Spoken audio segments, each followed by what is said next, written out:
pagi.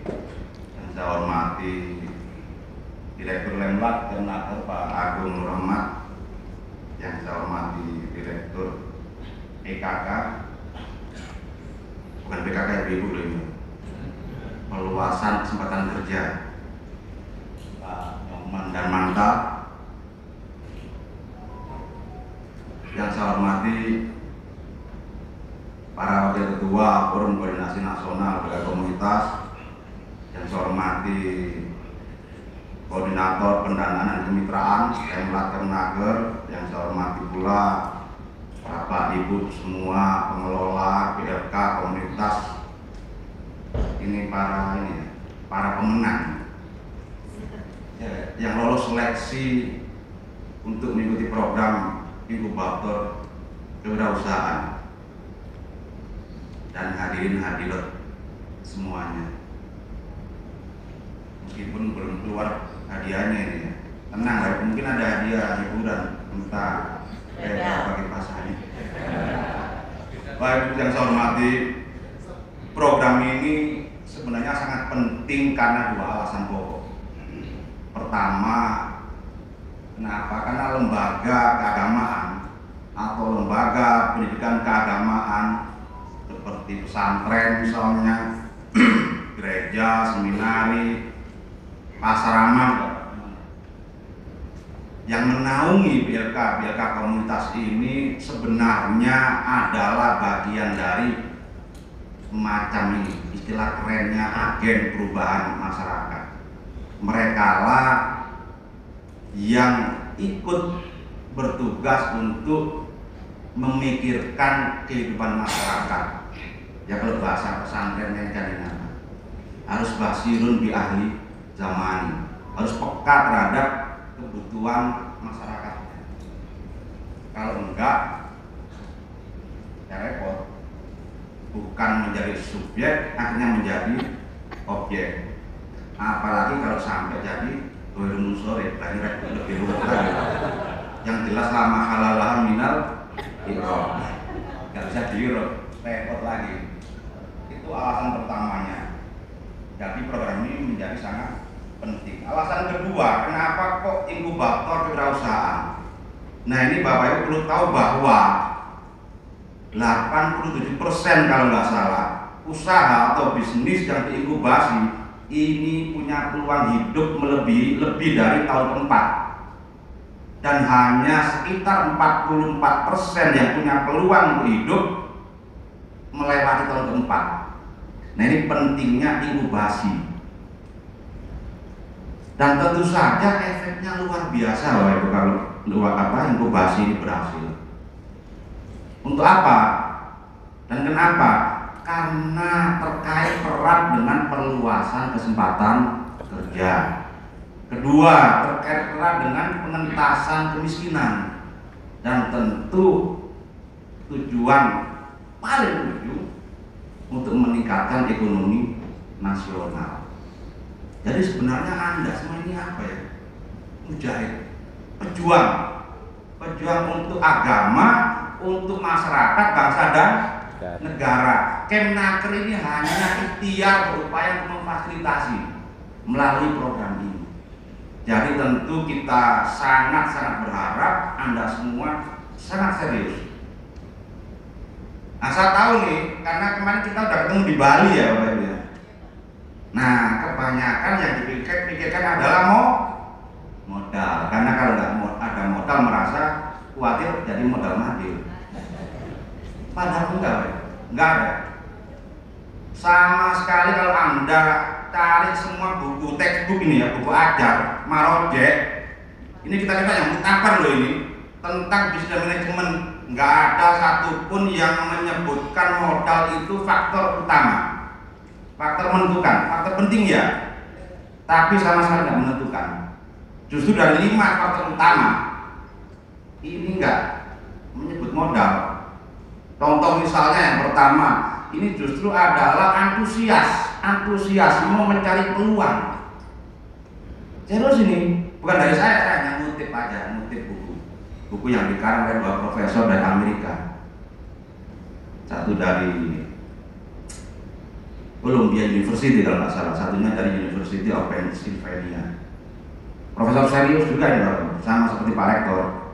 Hanya mereka bidang manajemen dan bisnis berdasarkan risetnya selama bertahun-tahun, mengajar bertahun-tahun, berinteraksi dengan pelaku wirausaha, para eksekutif di perusahaan-perusahaan besar selama puluhan tahun, akhirnya disimpulkan bahwa modal benar utama itu. Anda baca orang dari Jawa Post kadang dulu Pak Dahlan Iskan misalnya nulis, ya bukan modal. Anda nggak akan kesulitan cari modal kalau Anda bisa meyakinkan pada orang lain bahwa prospek bisnis Anda jelas. Anda membuat prospek dan orang lain memodali karena melihat prospek. Jadi bisa dikatakan bahwa entrepreneurship atau kewirausahaan ini sangat terkait dengan mental, mindset, pola pikir, bukan modal. Ya modal sekali lagi ya Bapak Ibu, bukan hal yang sepele, penting, tapi sama sekali bukan yang menentukan. Nah, kenapa kok perlu saya pribadi merasa perlu ikut menyampaikan ini? Semoga bisa lebih memotivasi Bapak Ibu agar tidak gampang kendor, apalagi putus asa ketika gagal. Karena di dunia raya ini nggak ada orang sukses tanpa pernah gagalnya. Dan nggak perlu banyak teori.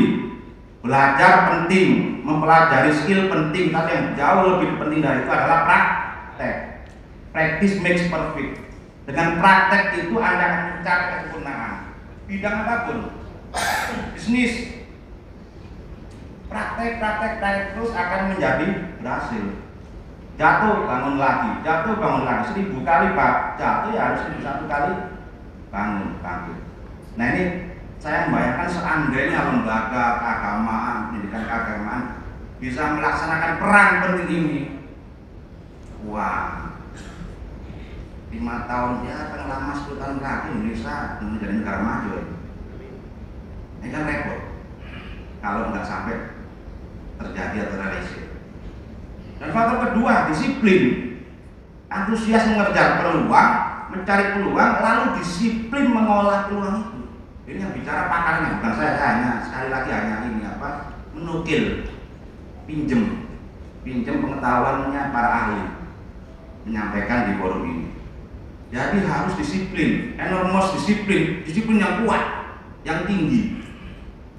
Nah, disiplinnya salah-salah, nggak bisa di sini harus ya udahlah saya tawakal, berhasil syukur, bangkrut yang ini takdir. Lo ya takdir di bawah.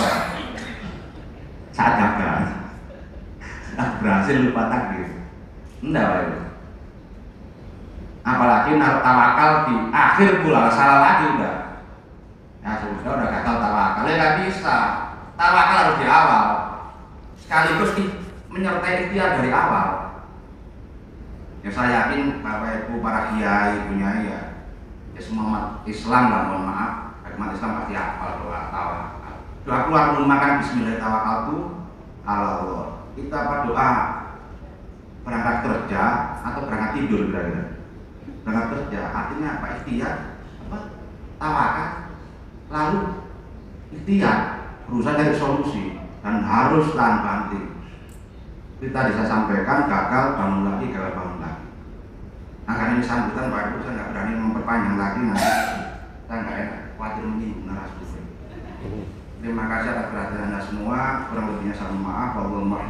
Wassalamualaikum warahmatullahi wabarakatuh.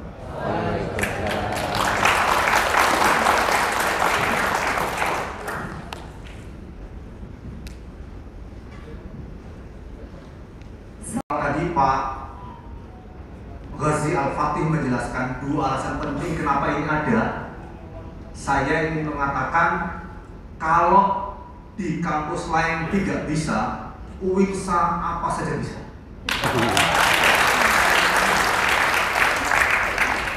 Kalau Pak Direktur kemana-mana kesulitan datang ke UINSA, semua ada jawabannya. Kami siap mensupport kebutuhan kerjasama. Kami punya Prof. Rubaidi, ketua tim dari UINSA untuk kerjasama ini. Tapi saya hormati, kata kunci di FGD kita itu adalah analisis kebutuhan dan potensi. Izin ini mic, Bapak Ibu percaya nggak kalau bisa saya lempar nyampe paling ujung belakang? Kalau nggak percaya saya praktekkan. Nah, dengan posisi saya bisa melempar mic ini dari depan sampai ke belakang. Cuman karena saya tidak pernah melatih diri secara fisik, tidak pernah melakukan physical exercises untuk itu, bisa saja kemudian mic ini yang seharusnya bisa nyampe di ujung belakang, paling bantu di tengah. Apalagi saya kalau ada home break. Menurut bedinya itu kayaknya terlalu beda aja. Itulah yang disebut potensi, teman-teman. Karena tidak saya latih, tidak saya biasakan, mic ini yang mestinya nyampe di ujung belakang nggak nyampe, paling bantu di tengah karena saya nggak pernah latih. Maka ketika potensi ini dilatih, teraktualisasi dalam realitas kehidupan, maka potensi bergerak menjadi kompetensi. Karena itulah kemudian BLK itu menjadi penting untuk mengkonversi potensi menjadi kompetensi. Satu. Kedua, kenapa butuh analisis kebutuhan? Banyak orang berpikir bahwa yang saya lakukan ini dibutuhkan banyak orang, padahal orang nggak merasa butuh. Itu masalahnya. Yang dulu membuat teman saya Prof. Rubaidi itu gagal dalam pacaran, itu karena beda keyakinan.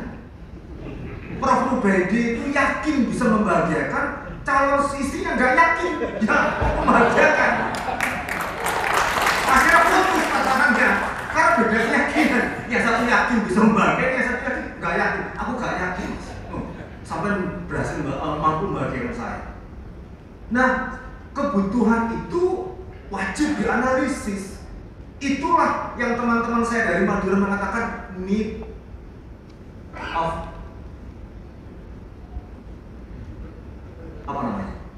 need analysis. Analisis kebutuhan itu sangat penting sekali. Nah, kenapa Pak Hozi, para direktur saya hormati, kenapa saya mengklaim UINSA siap apa saja? Izin.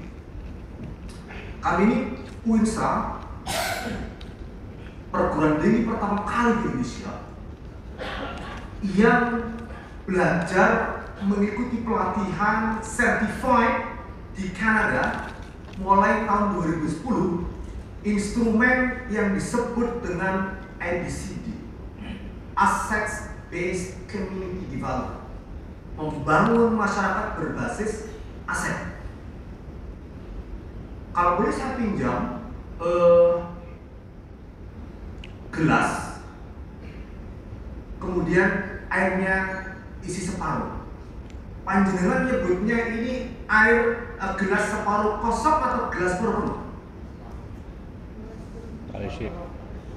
Separuh kosong atau separuh penuh?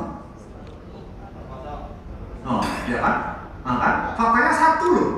Ada gelas berisi air cuma separuh. Ada yang mengatakan gelas separuh kosong, yang mengatakan gelas separuh penuh. Ini soal mindset.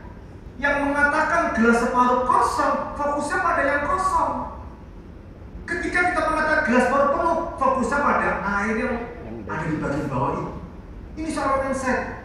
Membangun masyarakat itu tidak boleh kemudian bersifat kualitatif. Datang dengan anggaran, datang dengan modal. Inilah aku punya modal, ayo bangun masyarakat. Maka nanti akan munculnya orang yang pergi dari komunitas itu selesai. Kegiatannya selesai karena basisnya project. Asset based community development tidak gitu. Asset based community development itu membangun mindset bahwa untuk bisa berdaya masyarakat itu basisnya adalah kesadaran atas potensi diri yang dimiliki. Loh, penting itu. Analisis kebutuhan potensi. Ada teorinya itu. Dan orang pertama kali yang belajar ABC di Kanada itu saya certified. Lalu UIN Sunan Ampel Surabaya perguruan tinggi pertama kali yang mempraktekkan ABCD untuk konteks pengembangan masyarakat sejak tahun 2010. bagaimana melakukan analisis kebutuhan, bagaimana memetakan potensi, bagaimana mengkonversi potensi menjadi kompetensi, bagaimana kemudian memproduksi sesuatu. Karena apa teman-teman sekalian? Kalau sekedar memproduksi semua orang bisa. Pertanyaannya adalah yang sampai memproduksi dikonsumsi orang atau tidak, itu masalahnya. Bisnis siapa saja bisa produksi. Pertanyaannya, siapa sih yang tuku? Yang mau konsumsi siapa? BLK tidak boleh hanya berpikir memproduksi sesuatu. Kenapa? Begitu produksi sesuatu, ini produksi mengalami inflasi, kolaps panjenengan. Karena tidak akan terserap oleh pasar. Wah, dua kata kunci ini keren banget. Dan kami urusan Surabaya punya instrumen yang sebenarnya ABCD. Sejak 2010, teman-teman kami di Surabaya itu certified pelatih semua untuk ABCD. Komandannya Pak Rubaidi. Beliau ini apa saja bisa. Berdiri Pak Rubaidi, berdiri Pak Rubaidi. Pak Rubaidi ini tidak pernah takut kepada siapapun. Kecuali istri ya. Meskipun profesor masuk ada sentak bojone kelompok Pak. Bodoh enggak ya. Kita semua lah.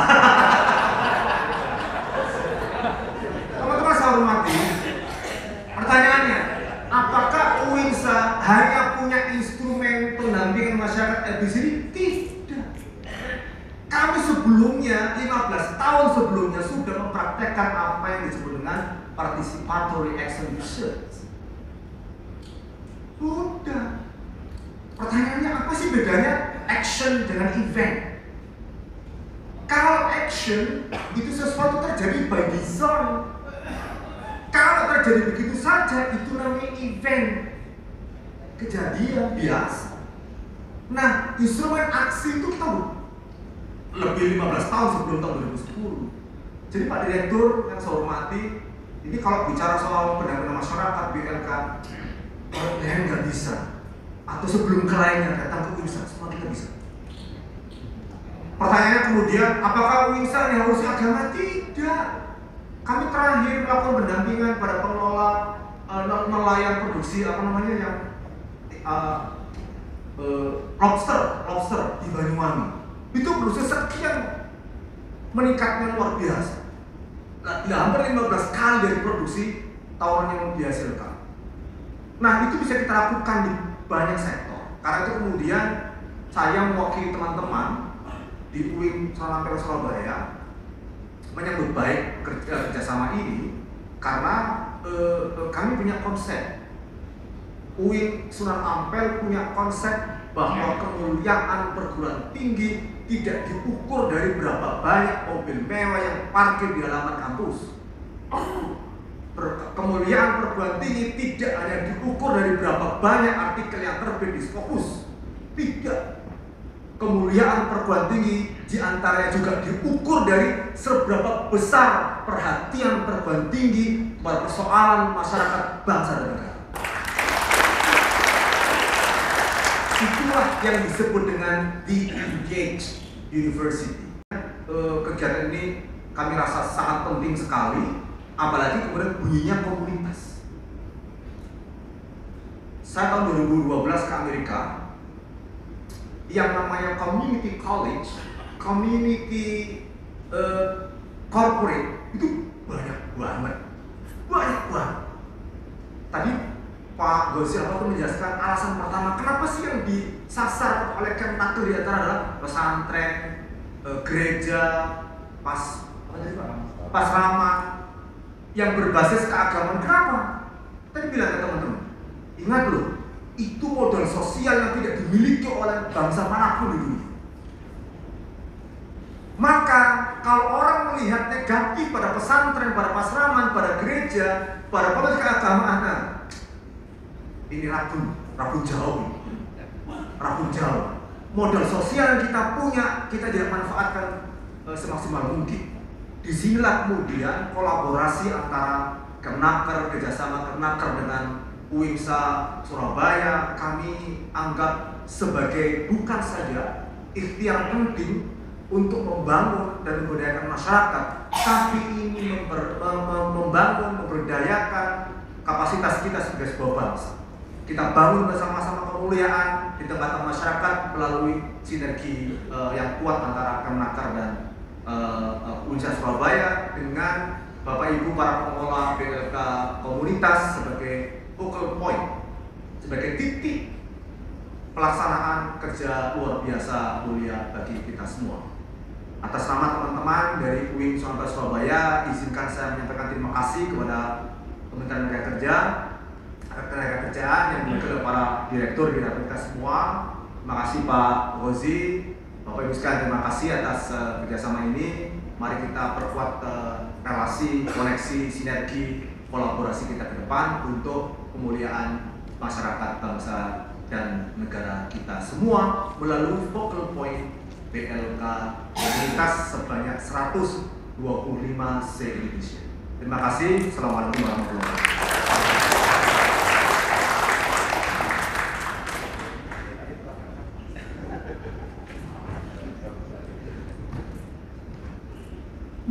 Rektor Uinsa, Profesor Ahmad Muzaki, luar biasa. Saya sudah nggak bisa ngomong lagi, saya tinggal ngetok dibuka Pak Prof. Tadi juga disampaikan juga Pak Gosi, luar biasa. Saya berdiri di sini tinggal ngetok aja bukaan. Yang saya hormati tim Uinsa, Pak Prof Ubaidi dan tim semua ada di belakang, nggak mau maju gitu. Yang saya hormati Direktur Perluasan Kesempatan Kerja Pak Nyoman Darmanta, yang saya hormati Kepala Balai Besar Balai Perluasan Kesempatan Kerja yang belum hadir, Pak Iwan, tugasnya mendampingi, nanti ternyata malah datangnya belakang. Yang saya hormati Kepala Balai Pelatihan Vokasi dan Produktivitas Sidoarjo Pak Aisyah Akbar, Ketua dan para Wakil Ketua Pelaksana FKN, yang perwakilannya ada di depan, Pak Gosi Al-Fatih, dan para koordinator Sarsut, koordinator di lingkungan Kementerian Ketenagakerjaan, para narasumber dan undangan Bapak Ibu semua yang hadir. Ini perlu saya sampaikan, Prof, dari 2.912 BLK komunitas, kira-kira ini yang terbaik, Prof. 125. Untuk tahun ini, Bro, mudah-mudahan tahun depan ada lagi 200, 100 lagi. Mudah-mudahan nanti di tahun depan naik lagi, nambah lagi. Di akhir tahun ini kira-kira nanti ada 3.762 BLK komunitas. Dan kalau itu 20%-nya sudah mandiri, saya angkat jempol 4 loh. Tapi kondisinya sekarang ini baru kira-kira kurang dari 10%, Bro. Makanya ini kita sudah. Bapak Ibu yang saya hormati, pertama marilah kita panjatkan puji syukur kehadirat Allah Subhanahu wa taala, Tuhan yang Maha Kuasa, yang mana pada siang hari ini kita masih diberikan kesehatan, kesempatan sehingga kita semua bisa berkumpul dalam acara FGD analisis kebutuhan potensi BLK komunitas menuju inkubator kewirausahaan tahun 2022 dalam keadaan sehat yang bertempat di Hotel Double Tree by Hilton Surabaya. Mudah-mudahan sampai berakhirnya kegiatan ini kita semua tetap diberikan kesehatan dan tentu harapannya setelah mengikuti kegiatan ini bisa mengimplementasikan di BLK-nya masing-masing. Bapak Ibu yang saya hormati, kita tahu semua perubahan dunia ini sangat cepat seiring dengan perkembangan ilmu dan teknologi. Setidaknya ada beberapa tantangan di dunia ketenagakerjaan yang berkaitan langsung, yaitu pertama dengan adanya bonus demografi. Nantinya usia produktif mendominasi, bisa jadi menjadi bonus beneran kalau kita kelola dengan baik. Adik-adik kita ajari, kita latih supaya terampil, supaya mendapatkan kompetensi dan akhirnya bisa masuk ke dunia kerja. Atau sebaliknya, anak-anak kita, adik-adik kita biarkan mau jadi apa yang terserah. Nanti yang ada malah menjadi musibah demokrat. Tentu ini yang tidak kita harapkan.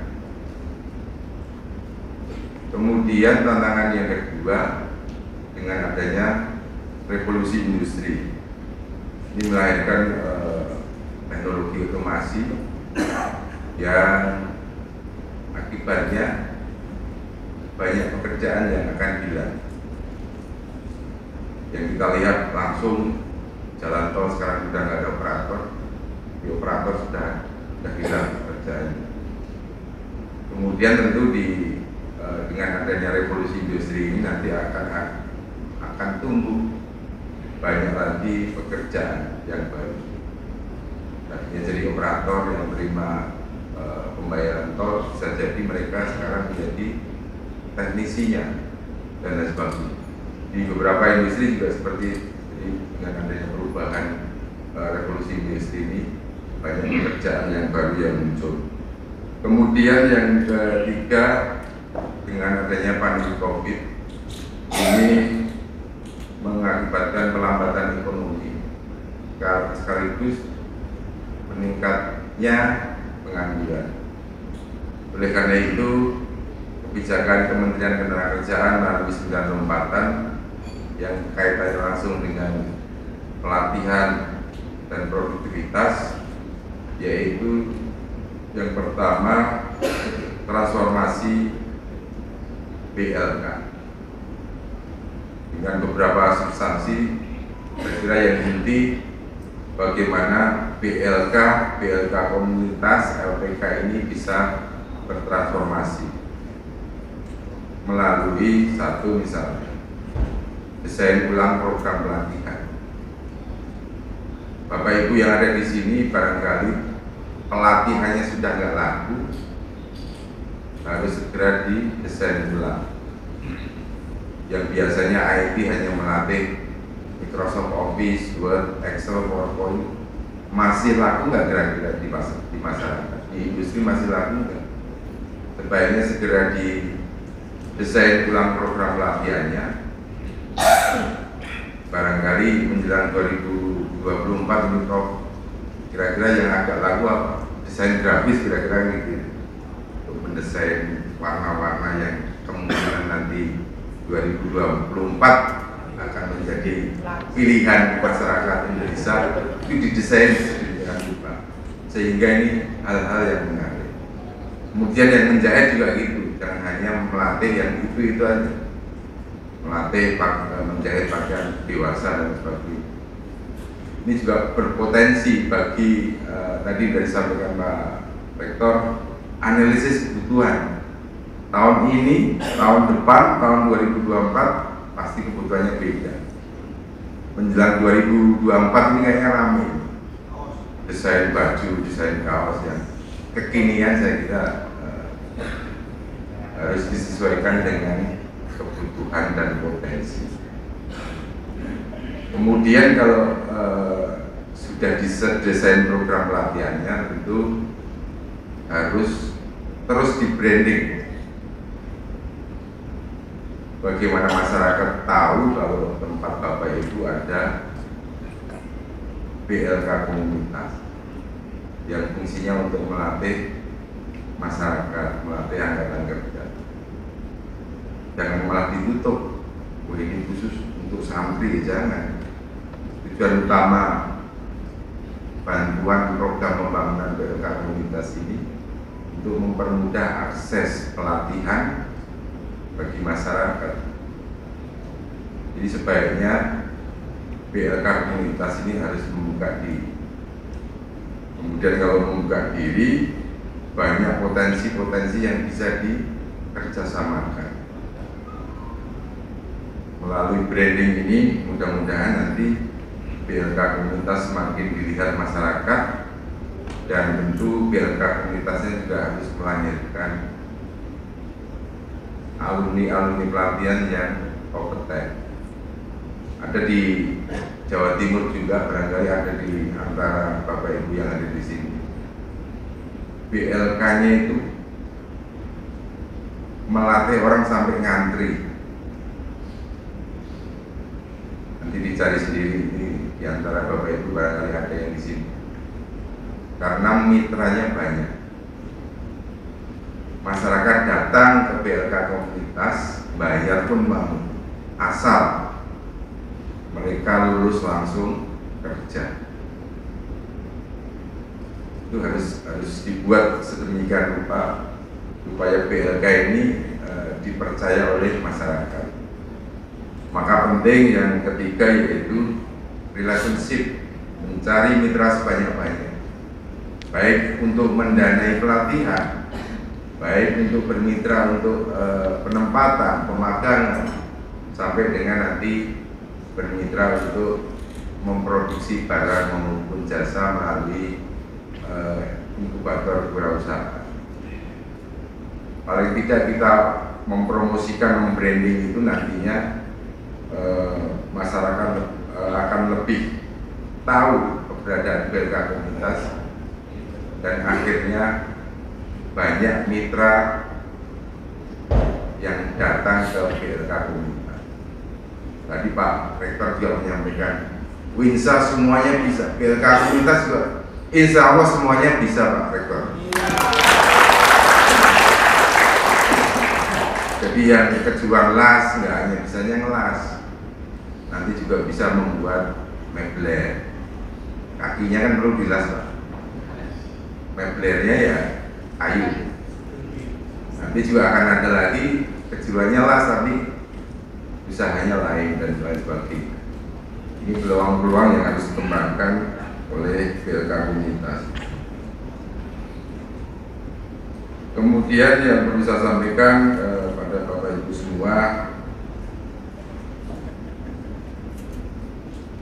di tahun 2021-22 ini kita mentargetkan 125 yang kemarin diseleksi di Bali untuk 100, dan yang ketinggalan kegiatannya Pak Nyoman karena ada refocusing ya Pak, ke Pak Iwan yang targetnya 2021 kemarin sudah selesai, tapi karena sesuatu hal anggaran yang dipotong akhirnya baru bisa dilaksanakan di tahun 2022 ini. Kemudian yang perlu saya sampaikan juga di sini, sampai nanti di Desember 2022 Kementerian Ketenagakerjaan akan menyelesaikan pembangunan sebanyak 850 BLK komunitas. Jadi total nanti di akhir tahun ada 3.762 BLK komunitas. Ini adalah potensi besar bagi yayasan keagamaan untuk meningkatkan keterampilan, dengan asumsi misalnya satu BLK komunitas melatih 60 orang 1 tahun atau 4 paket.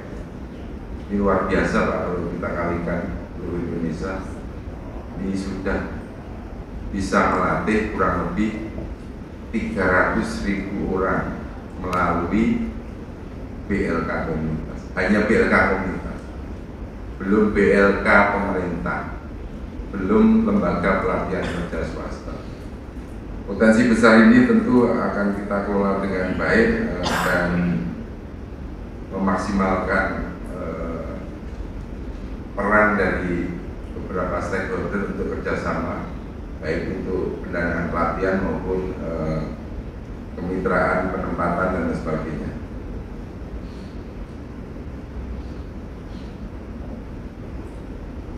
Dan Bapak Ibu yang saya hormati, yang berikutnya saya berusaha sampaikan bahwa untuk menuju ke sana, Kementerian Ketenagakerjaan kerjasama dengan WINSA pada tahun 2021, dan tentu kemarin sudah menghasilkan roadmap pengembangan BLK komunitas menuju inkubator kewirausahaan. Selanjutnya perlu kita tidak lanjuti rancangan tersebut melalui implementasi program inkubator kewirausahaan. Jadi setelah ini nanti Pak Rektor kita akan menyusun program pelatihannya, program pelatihan bagi tenaga kepelatihan di BLK komunitas. Jadi yang hadir ini adalah tenaga kepelatihannya, Pak. Kalau di pemerintah itu biasanya TU-nya. Jadi bukan instruktur yang ngajari teknis, yang ngajari kelas, yang ngajari jahit, itu namanya kalau di kita instruktur. Ini yang hadir di sini adalah tenaga pelatihan. Bagaimana mempromosikan BLK komunitas dan sebagainya, ini yang hadir. Mereka ini adalah tenaga kepelatihan. Kemudian saya berharap pada Bapak Ibu semua yang ada di sini nantinya bisa menganalisis kebutuhan dan potensi BLK komunitasnya masing-masing bagi kerangka untuk menghasilkan data awal untuk mapping kondisi BLK-nya Bapak Ibu semua. Kemudian menghasilkan program-program yang memang sesuai dengan analisis kebutuhan dan potensi di wilayah sekitar BLK komunitas. Setelah kegiatan ini nanti kemudian disusun program, setelah itu nanti akan dilakukan pelatihan bagaimana nanti menjadi entrepreneur. Dan setelah itu nanti Pak Iwan dari Lembang akan mendampingi Bapak Ibu semua menjadi BLK menuju inkubator wirausaha. Dan yang paling penting yang ditunggu-tunggu dengan kehadiran Pak Direktur perluasan kesempatan kerja, nanti akan memberikan bantuan tenaga kerja mandiri. Nilainya nanti Pak Nyoman yang menyampaikan. Kalau saya menyampaikan nanti salah. Makanya Pak Nyoman harus hadir di sini untuk menyemangati Bapak Ibu semua supaya BLK-nya benar-benar menjadi inkubator wirausaha. Dan hal yang penting saya kira saya berharap pada para peserta bisa mengikuti kegiatan secara serius, semangat, dan sesuai dengan tadi yang disampaikan Pak Bosi, disiplin. Kalau sebatang merokok sebatang, ya sebatang beneran. Jangan nyambung lagi, akhirnya Pak kita kasih waktu break 30 menit jadinya 1,5 jam. Karena ngerokoknya nggak berhenti, nyambung terus. Ini pentingnya kalau Bapak Ibu mengikuti kegiatan itu harus disiplin supaya materi yang didapat itu bisa maksimal dan Bapak Ibu pulang dari kegiatan ini bisa mengimplementasikan apa yang menjadi materi-materi dari narasumber. Bapak Ibu yang saya hormati, demikian beberapa hal yang bisa saya sampaikan dengan mengucap Bismillahirrahmanirrahim. Acara FGD analisis kebutuhan dan potensi BLK komunitas menuju inkubator wirausaha tahun 2022 ini saya nyatakan dibuka.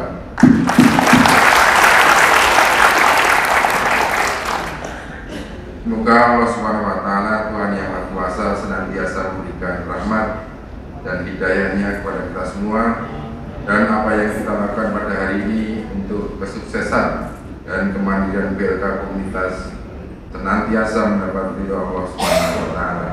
Demikian, wassalamualaikum warahmatullahi wabarakatuh.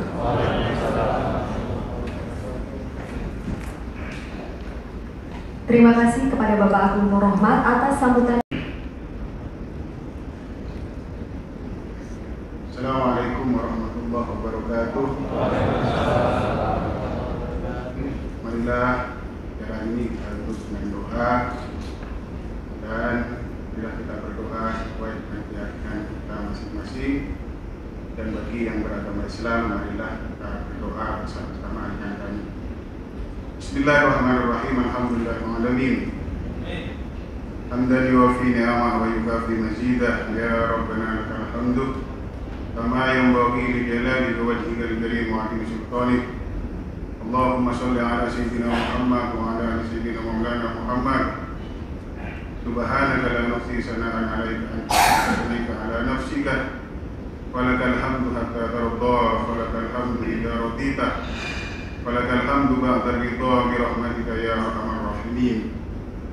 اللهم لا تدع لنا في مقامنا هذا ذنبا الا غفرته ولا عيبا الا سترته ولا هما الا فرجته ولا دينا الا قضيته ولا مريضا الا شفيته ولا فقيرا الا اغنيته ولا حاجة من هوائج الدنيا إلا قضيتها وسرتها برحمتك يا أرحم الراحمين. اللهم إنا نسألك صحة في التقوى وطول الأمور بحسن العمل ورزقا واسعا لا تؤذبنا عليه. اللهم يسر أمورنا كله ولا تؤثر علينا برحمتك يا أرحم الراحمين. ربنا ظلمنا أنفسنا وإن لم تغفر لنا وترحمنا لنكونن من الخاسرين. ربنا آتنا في الدنيا حسنة وفي الآخرة حسنة وقنا عذاب النار وأدخلنا الجنة مع الأبرار يا عزيز يا غفار يا رب العالمين. وصلى الله على سيدنا محمد وعلى آله وصحبه أجمعين. سبحان ربك رب العزة عما يصفون وسلام على المرسلين والحمد لله رب العالمين. ربنا تقبل دعانا بسر الفاتحة.